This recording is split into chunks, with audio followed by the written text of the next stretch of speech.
The first cut was P1, the top wedge, imported into layup, then to SketchUp, and then here. This is the bottom side of the top wedge, and you'll notice a small hole in the bottom.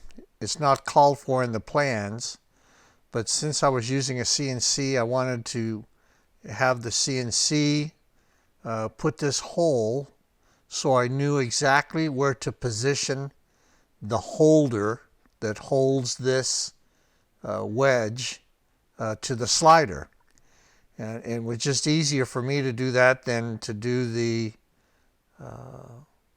instructions the way they wanted to do it. So once I had this all in place, I went to the toolpath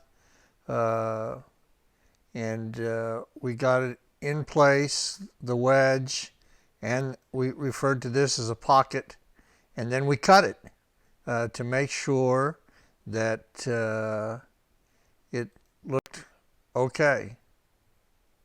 And it looked pretty good. I didn't want to go terribly deep with the hole, but I just needed it there.